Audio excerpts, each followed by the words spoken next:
राधे राधे। जय श्री कृष्णा। कार्तिक मास महात्म्य 10वां अध्याय। जलंधर का क्रोधित हो देवताओं पर चढ़ाई करना। देवर्षि नारद जी बोले, देवताओं को जीतकर जो राक्षस पाताल में जा बसे थे, वे भी जलंधर का आश्रय पाकर भूमंडल में आकर रहने लगे। एक बार उस जलंधर ने राहु का सिर कटा हुआ देखकर उसका कारण शुक्राचार्य से पूछा।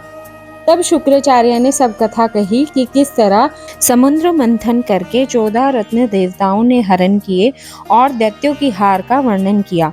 तो अपने पिता सागर के मंथन की बात सुन क्रोध से लाल लाल आंख करके उसने घस्मण नाम के दूत को स्वर्ग भेजा।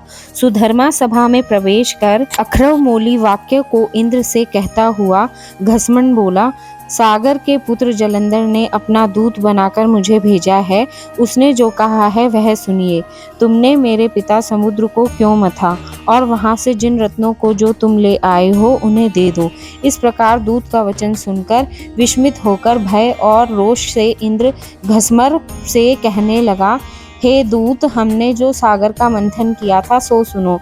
पहले मेरे से डरे हुए पर्वत सागर ने अपनी कुक्षी में छिपा लिए थे और बहुत से और भी दैत्यों की रक्षा की थी। इससे मैंने भी उनके रत्न हर लिए।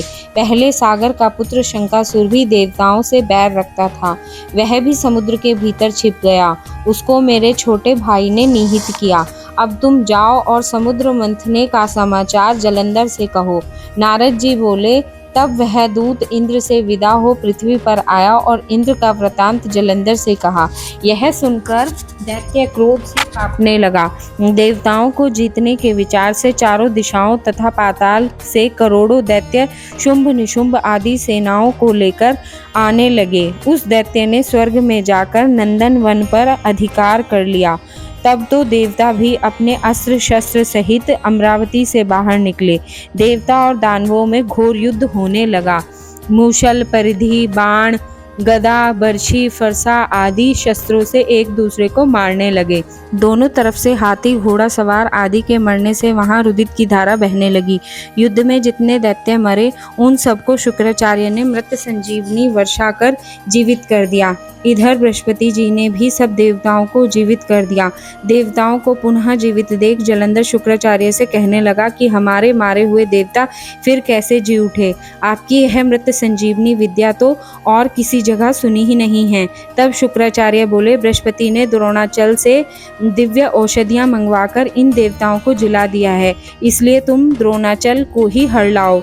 नारद जी बोले, दैत्येंद्र ने यह सुनकर द्रोणागिरी को लाकर समुद्र में फेंक दिया और संग्राम में देवताओं को मरे हुए देख बृहस्पति जी द्रोणाचल के पास गए और वहां द्रोणाचल नहीं देखा। द्रोणाचल को दैत्य हर ले गए हैं। यह बात जान बृहस्पति जी भय से व्याकुल हो बोले, भागो, यह महादैत्य जीतने में नहीं आएगा, यह रुद्र के अंश से है। इंद्र ने जो कुछ किया है वही याद करो। बृहस्पति जी की यह बात सुन भय से दैत्यों खेदित हो देवता दशों दिशाओं में भाग गए। सागर के पुत्र जलंधर ने देवताओं को भागते हुए देख शंख भेदी शब्द कहते हुए अमरावती में प्रवेश किया। उसके वहां जाने पर इंद्रादि देवता सब पीड़ित होकर सुमेरु पर्वत की कंदराओं में रहने लगे। ऐसे देवताओं को जीतकर वह वहां राज करने लगा। फिर जलंधर शुंभादिक सब बड़े बड़े दैत्यों को देवताओं के स्थान पर अलग अलग नियत करके आप सुमेरु पर्वत को चला गया। इति श्री कार्तिक मास महात्म्य 10वां अध्याय समाप्त। श्रीमन नारायण नारायण नारायण, श्रीमन नारायण नारायण नारायण।